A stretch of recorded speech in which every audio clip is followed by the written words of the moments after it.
Cédric, bonjour. Bonjour.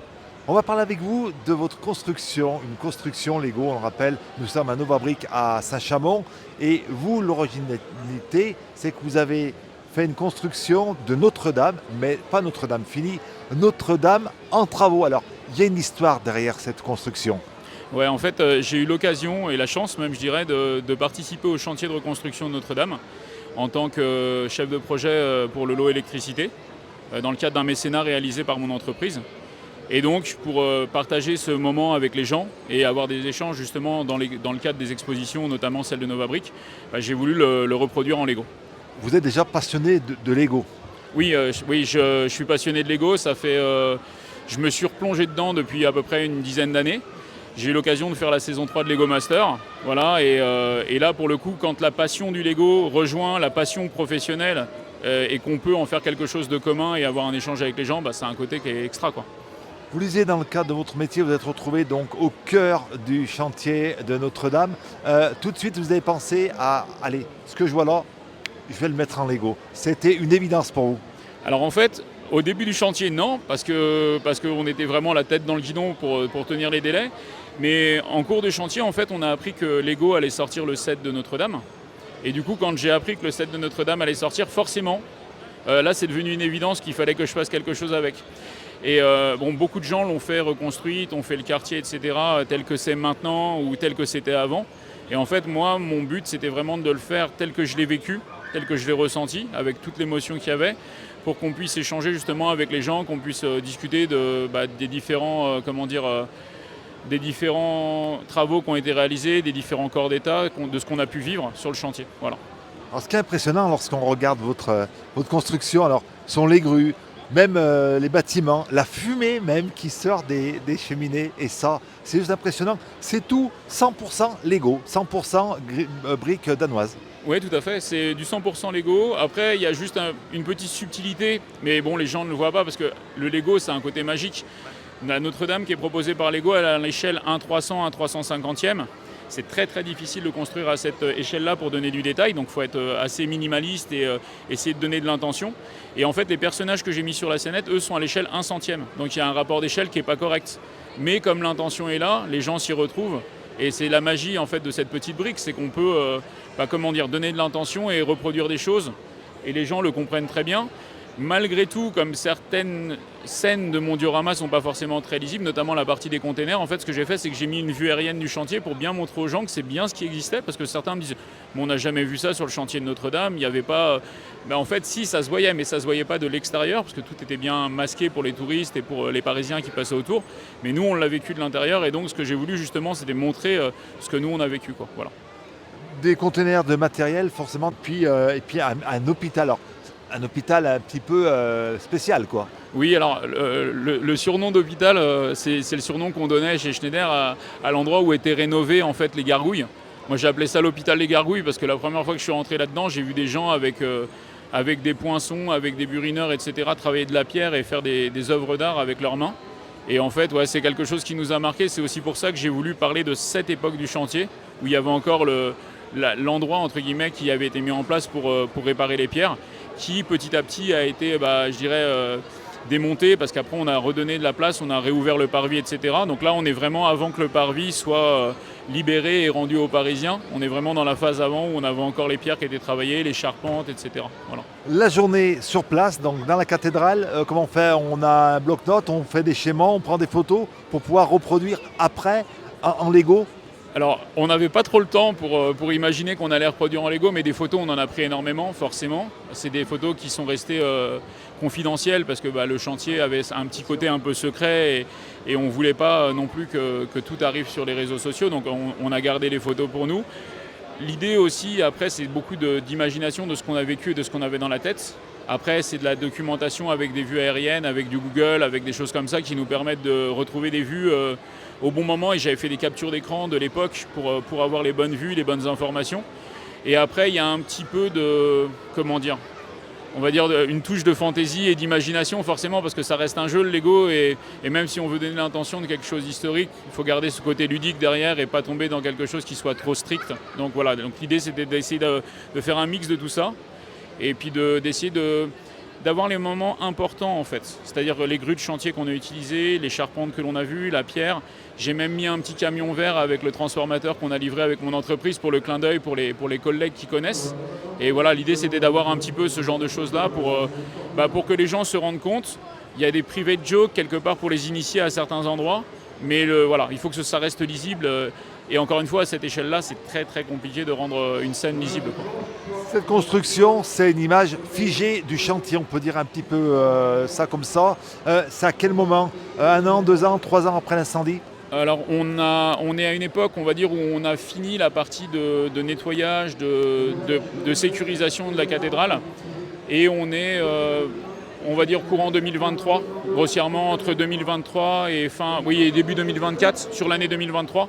C'est pas forcément une scène figée, c'est plutôt une vision en fait lissée sur une année des moments marquants qu'on a rencontrés avec l'évolution de la base vie telle qu'elle nous a marqué, parce qu'elle a bougé à plusieurs reprises, l'évolution de l'hôpital Les Gargouilles telle qu'il nous a marqué, les containers, voilà, ça a évolué aussi, mais on a essayé de donner une image des moments importants. Donc c'est pas franchement une image figée, c'est plus un lissage des moments importants aussi sur le diorama. Puis ce qui est impressionnant, moi ce qui m'impressionne, c'est ceci. Ceci, c'est quoi?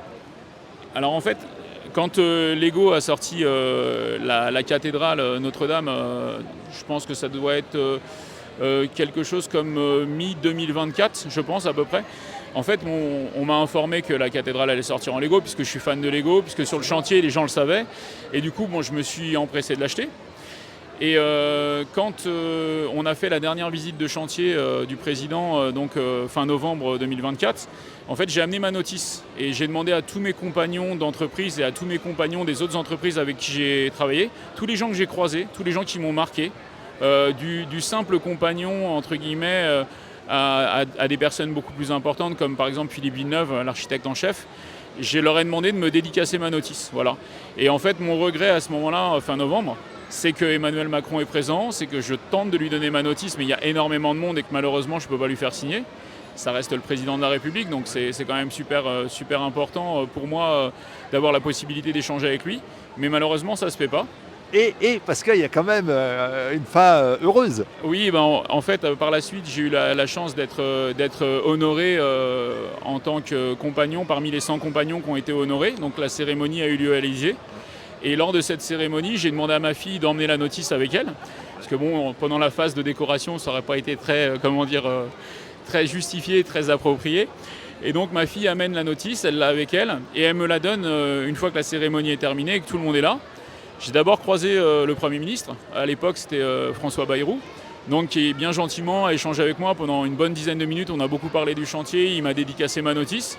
Et avec beaucoup de bienveillance, le Premier ministre m'a accompagné jusqu'au président, qui m'a dédicacé ma notice également. Alors ça les a fait beaucoup rire, forcément. Et oui, parce qu'on fait dédicacer une photo, mais alors une notice d'un Lego, c'est la première fois que ça arrivait. Ah, j'imagine qu'ils n'ont pas dû le faire souvent. Ouais. Après, un fan de Lego qui a bossé sur la cathédrale, je pense que ça n'a pas dû arriver beaucoup. Enfin, fan à mon échelle, hein. Je pense que d'autres amoureux de Lego, il y en avait, mais à mon échelle, je pense peut-être moins.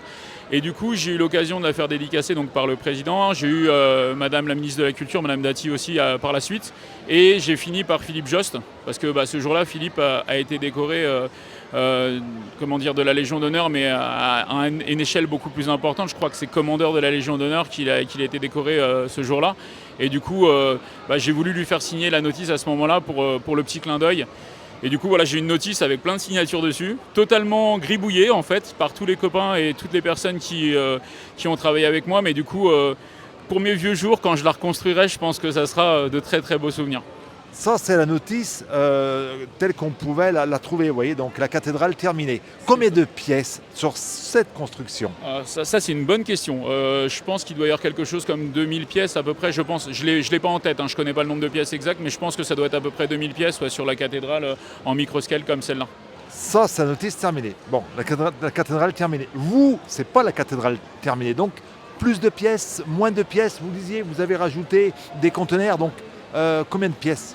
Alors en fait, comme j'ai voulu représenter un peu l'environnement du quartier de Notre-Dame de Paris, avec la rue du Cloître, avec le parvis, avec la façade de l'Hôtel-Dieu qui jouxte le parvis Jean-Paul II qui est juste devant. Sur la cathédrale en elle-même, j'ai démonté beaucoup de pièces, donc je pense que je suis à peu près à un niveau de pièce équivalent au set Lego. Par contre, sur l'ensemble du périmètre, je ne sais pas à combien je suis, mais je pense qu'on doit dépasser les 10 000 pièces à peu près sur la maquette complète. Parce que j'ai voulu représenter le quartier et donner une espèce de vie à ce quartier parisien qui, malgré le chantier, est resté très vivant en fait. Il y a beaucoup de badauds, de touristes qui venaient voir comment évoluait le chantier. Et voilà, donc c'est une expérience de construction très intéressante. Parce que là, pour le coup, il n'y a pas de notice. On se débrouille avec ce qu'on peut trouver. Certains ont reproduit les quartiers et ont fait des choses. Donc on s'inspire un peu aussi de ce que font nos collègues qui font du Lego. Mais dans l'esprit, voilà, l'idée c'était aussi de pouvoir représenter les grues, de représenter un peu les livraisons qui étaient faites en péniche par la Seine pour la partie charpente. Et donc, oui, je pense qu'on doit être entre 10 et 15 000 pièces à peu près. Voilà. Et puis, vous avez été décoré. Alors, quelques mots sur cette décoration. Alors oui, j'ai eu l'occasion. On a tous les compagnons qui ont travaillé sur le chantier, on a eu un diplôme de bâtisseur. Donc ça, c'était un premier honneur que je partage avec tous mes compagnons et tous mes collègues de chez Schneider Electric qui ont travaillé avec moi. Et comme je le disais, oui, j'ai eu l'occasion après d'avoir une distinction complémentaire, donc qui est l'Ordre national du mérite, en tant que chevalier de l'Ordre national du mérite. Et du coup, cette décoration m'a été remise à l'Élysée par Véronique Louvagie, qui était ministre déléguée. Et donc, c'était un moment vraiment très sympathique et magique parce qu'on a pu être accompagné de nos familles et de nos proches. Donc, en l'occurrence, on avait un certain nombre de personnes qui pouvaient nous accompagner. Moi, j'y suis allé avec ma femme et mes filles. Et le côté partage, déjà en Lego, on construit ensemble parfois et elle m'aide. Mais là, le côté d'y aller avec elle, c'était quelque chose de très dans l'émotion. Pardon, je perds un peu mes mots. Magique. Alors, cette décoration, on la voit à l'écran. Vous allez la refaire en Lego?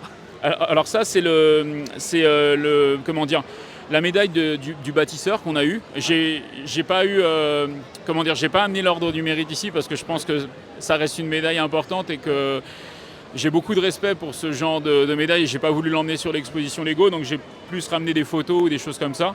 Par contre, non, je suis pas assez doué. Là, il faut des gens comme Augustin ou Bertrand qui sont beaucoup dans ces domaines-là, même dans les bijoux, pour représenter les médailles ou des choses comme ça en Lego. Par contre, ouais, ça me donne peut-être des idées pour la suite. Peut-être une figurine géante ou un truc comme ça, ça pourrait être une idée. Mais il ne faut pas me donner des idées comme ça parce qu'après, il faut les mettre en avant. Donc rendez-vous dans 2 ans pour voir si vous avez réussi à faire tout ça en Lego. Mille merci, puis chapeau. Merci beaucoup, puis merci à Jean-Claude. Avec Jean-Claude, on a des étoiles plein les yeux de rencontrer un beau personnage comme vous. Merci beaucoup à Jean-Claude. Merci.